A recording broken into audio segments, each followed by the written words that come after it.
Hola, hola, hola, hola. ¿Cómo andan? ¿Cómo están todos ustedes? Bienvenidos sean todos una vez más a Pretextos, el sitio donde la literatura y la historia tienen cabida. ¿Cómo andan? ¿Cómo están? Bueno, yo muy bien. Aquí les voy a hacer una nueva entrega de otro video de pretextos y en este caso les voy a hablar sobre el soneto, ¿sí?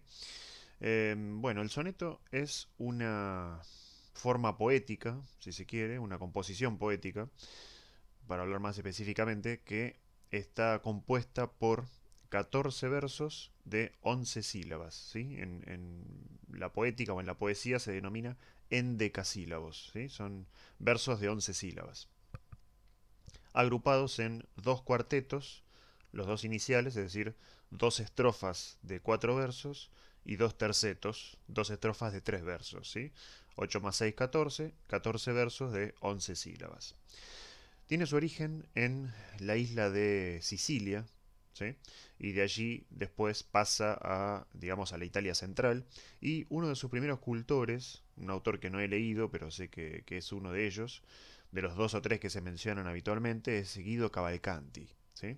Dante Alighieri también aparece, ¿sí? El autor de La Divina Comedia también escribió sonetos, son sonetos amorosos a Beatriz, digamos, y el autor italiano más conocido por haber sido uno de los grandes cultores, ¿no? de este subgénero del género lírico, que es el soneto, es Francisco Petrarca. ¿Sí? Francisco Petrarca tiene, yo creo que lo tengo aquí en mi biblioteca, su famoso cancionero. ¿Sí? En el cancionero, un poco al estilo de Dante Alighieri, eh, Petrarca le canta a Laura. ¿Sí? Hay muchos de esos sonetos que están de alguna manera dedicados a Laura y a su belleza, bueno, al amor, ¿no? Que el poeta le prodiga, digamos, en su obra. ¿Sí? Se ve que han sido sendas musas inspiradoras, ¿no? Beatriz de Dante Alighieri y Laura de Francisco Petrarca. ¿M? Algo que después en la poesía, imagino, pudo haberse instalado ya, ¿no? Algo de alguna manera inseparable de la escritura y sobre todo de la inspiración. ¿M? Bueno, sigamos un poco más. Esto es en Italia, ¿sí? Entonces el soneto nace escrito en italiano. Y uno dice, bueno, ¿y por qué entonces hay autores españoles, españoles desde ya, pero digo, que hablan español, quiero decir, hispanohablantes, vamos a decir, que escriben sonetos? ¿Dónde estuvo la transición? ¿En qué momento pasa de Italia a España? Bueno, en la época del Marqués de Santillana, ¿sí? Justamente este autor es el que hace la transición, digamos, ¿no?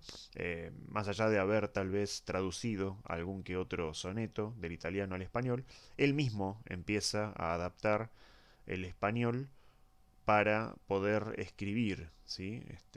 Sonetos en este idioma, ¿sí? En el idioma que yo estoy hablando. Entonces es uno de los pioneros en España, ¿sí? No es el único, pero es uno de los primeros que comienza entonces con esta labor, ¿sí? Y entonces tenemos un montón de autores, ¿sí?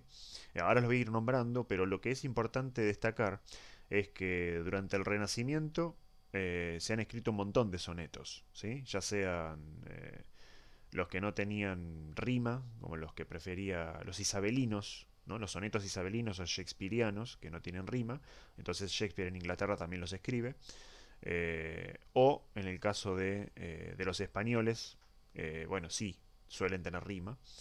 No importa, digo, cuál de los dos sea, lo importante es que a medida que avanza el tiempo, ¿sí? El soneto cae en desuso. Por ejemplo, el romanticismo y el neoclasicismo los dejan prácticamente en el olvido. Muy pocos autores lo cultivan, si es que lo cultiva alguno. Y después es muy revalorizado a partir del siglo XIX con el modernismo. ¿Sí? Así que ahí ya al decir modernismo nos suena en Nicaragua, por ejemplo, Rubén Darío, ¿sí? El famoso autor de la sonatina, ¿no? Bueno, sí, tiene él algunos sonetos también publicados. Bien, bueno, esta forma, ¿sí? Esta forma literaria, también fue muy cultivada por los autores del siglo de oro, ¿sí? Cervantes, Quevedo, Góngora, Lope de Vega. ¿sí? Garcilaso de la Vega, ¿sí? Garcilaso de la Vega, el famoso autor de las églogas, ¿sí? Es decir, hay un montón de autores que a medida que pasa el tiempo los van cultivando. Hay otra miríada de autores españoles que son los de la generación del 27, ¿sí?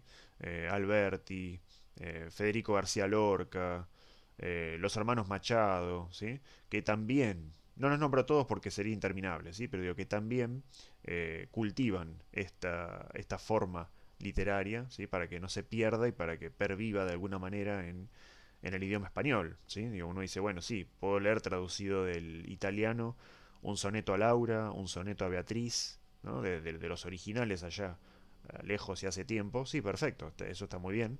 Inclusive en otros idiomas, ¿no? De otros idiomas se pueden traducir, pero ¿por qué no escribirlo en español, ¿no?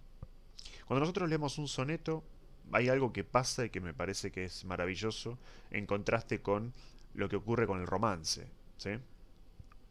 El romance, habrán visto ustedes, tiene una lectura rápida, porque el verso es octosílabo, de 8 sílabas. Aquí tenemos un verso bastante más extenso, ¿sí? De 11. Entonces se supone que la lectura es un poco más lenta, un poco más reposada, ¿sí? Y bueno, eso ocurre, digamos, a nivel lectura. ¿M? Bueno, hay otros autores en Hispanoamérica que los han cultivado, ¿sí? Los sonetos.